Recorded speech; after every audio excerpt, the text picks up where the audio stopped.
So we are zoomed. Good stuff. Zoomed out. And on. Oh, what a big house. Please take a seat. Okay. I just, before we even start, I want to say that it was absolutely miraculous that, I'm glad you guys came. I loved your film.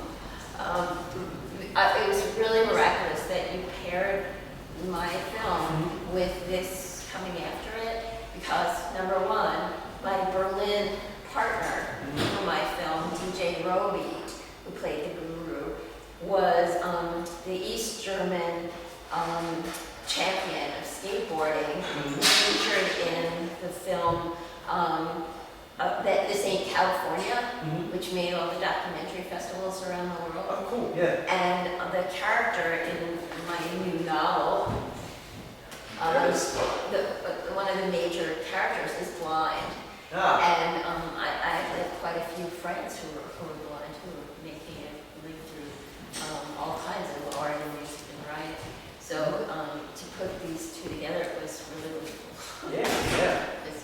So I'm always curious to hear what inspired you to kind of pursue this project. Big question, yeah. Well, I have been in Berlin a lot, and there's a film festival that plays there that also gave me a mini career, whatever, retrospective for about half of my over 100 small videos. It's called Directors Lounge, and they have as part of their festival a segment called Urban Research. Okay. And over the years, I collect footage for no particular apparent reason, and also have inspirational ideas that make things.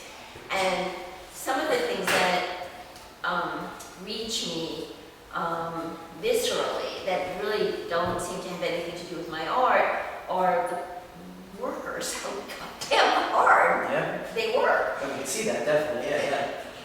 But so I collected footage of Billy. Join us, come. This is Bill Creston. What's going on?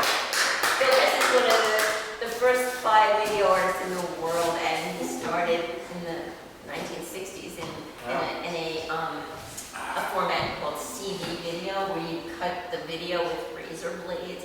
And he showed me how to do video in 1975, 76, where you turn the reels in order to make the stuff. So everything I've done in media has been the result of this. Very nice, yeah. And when Super 8 became available in 1976, I was teaching at Stevens College in Missouri, and Bill came out, and that's when he started working in Super 8, and then became one of the very first people in Super 8. And his footage of the whores on 11th Avenue that was in my film was from one of, which I don't remember, one of his movies, and it's great. When was the Super 8 footage shot? I don't remember. Somewhere between 76 was, the first movie he made in 76 was open 7 days a week, 24 hours a day. In 1976 in New York City was the bicentennial year. It was like the nuttiest year. Like, the fire hydrants were painted red, white, and blue, and it was like nuts. So it could have been from that year, but from somewhere between that film and the late 90s, when Bill had a Cinepro at the Museum of Modern Art in Super 8 is when that footage was, but neither of us actually remember which film it came from. What do you like about working with Super 8 too? What about it stands out to you? What about it engages you? Well, it's available. And you can do it all yourself. Right. Both of us are all like every single bit of everything we do ourselves, or we ask some friend, can you do this, can you do that? Yeah. The music in this, which I collaged together from many different musicians, I put out a Facebook request, and people knew my work from different places, different times, and they said, oh yeah, use me.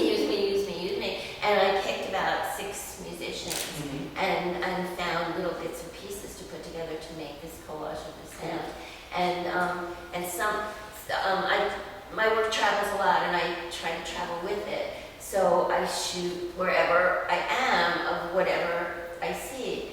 So the workers' footage, like from the plasterers in London or the workers out our window it wasn't meant to be part of a film.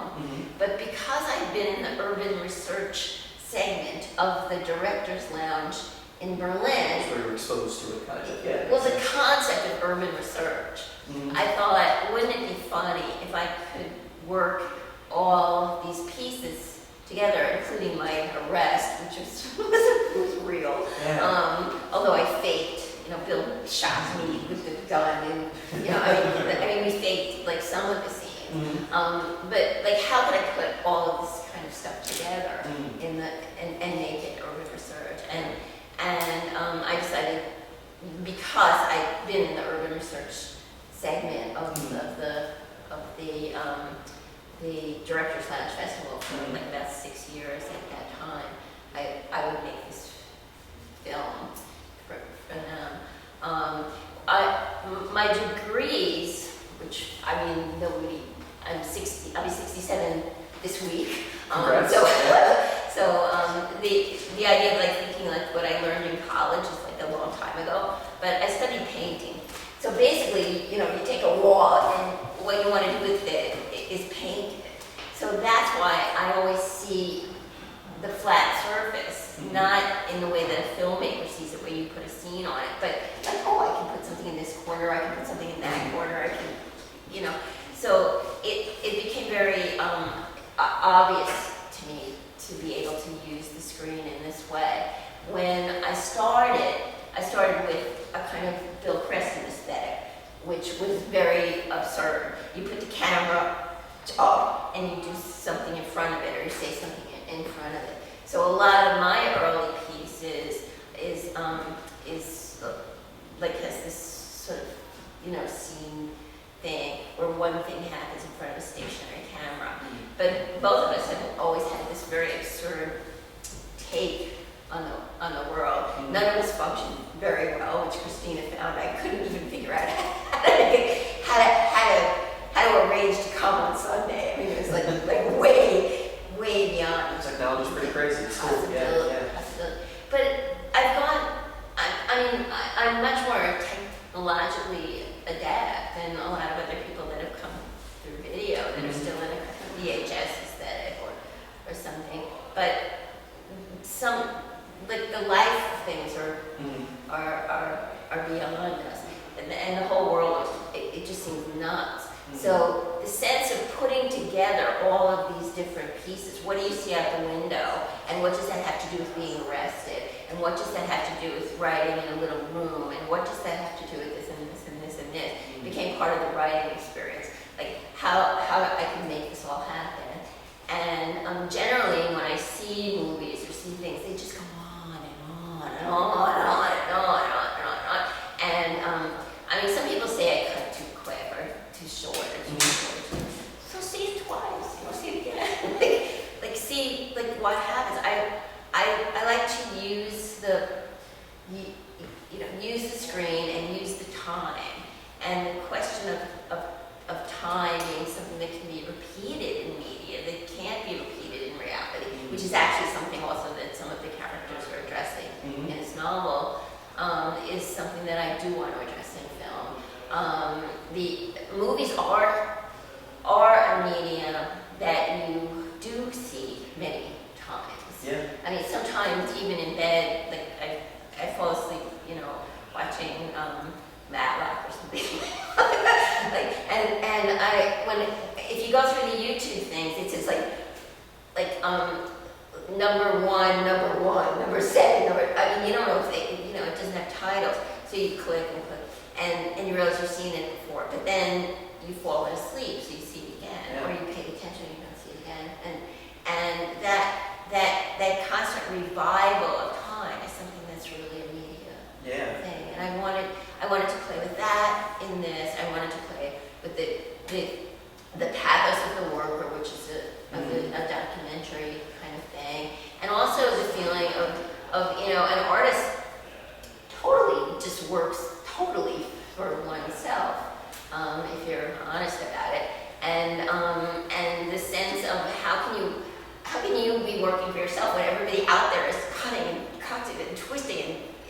for the pleasure of everybody else who's just driving by on the West Side Highway, hardly ever seeing it.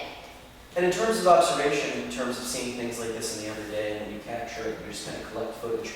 At what point in collecting footage do you look at the collected footage and Never. say, I have something here? Never. No. What happens is it's all collected kind of here. Mhm. And then when I'm making something, and I'm making lots of work all the time, and if you got my press release that I sent out around I've seen that. midnight, I do between 2 and 6 shows a month, like here or in different places of the world. So it's really fast, but everything's like in my head. So when I'm trying to put new things together, the whole library of material is there, and I pull through it. Filing is getting much harder. I mean, I have zillions of filing cabinets of paper material in my studio, our studio. And also, these DVDs and all these things, but the digital filing and the names of the titles of the filing and the searching, it's getting difficult to do that. And I have 20 external drives in it. But I know what it all is. Just finding where it all is hard. It's difficult, But putting it, but I know what I want to put together. Mhm. And then when I push it all together into some type of file so that I can then assemble it, then my mind, which is trying to figure out in what type of absurdist reality is, and I don't think that I want it to be absurd, but when you put a lot of things together that have no relationship, and then you want to make a narrative out of it, it's Mhm. gonna end up Oh, absurd. yeah. That's just the nature of it, yeah. So that's why it became this quest to find out why. But actually, the guy's name is Robert Schmidt, and we've done a lot of things together in Berlin. And he actually said that to me one day. We had many meetings and stuff like that, and I kept saying, "Well, come on! Like, why can't you do?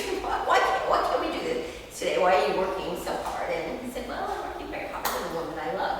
And that became that, I work very hard for the woman I love, became the focus, reason for why workers work so hard. Yeah.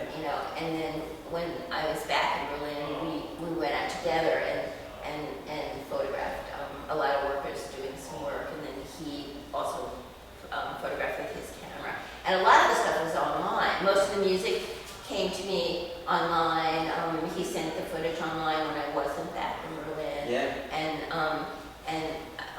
that is certainly one of the wonderful things about the internet, that you can make media without having everybody come to a studio in Los Angeles. Yeah. That is the benefit, definitely, Yeah. Well, Barbara, Bill, I know we have another screening starting up soon. Thank you very much for speaking. Thank you very much for sharing this with us. and Thanks letting for us know. having me. Yeah, thank you. Thank you. And have you worked on filming the screening? Sorry? Have you worked on a film in the screening? Another screen. That's so 2 nights ago. Okay, that's what I thought. Cool, all right. Thank you for joining us. Thank you for joining us. Great. Yep. Bye now.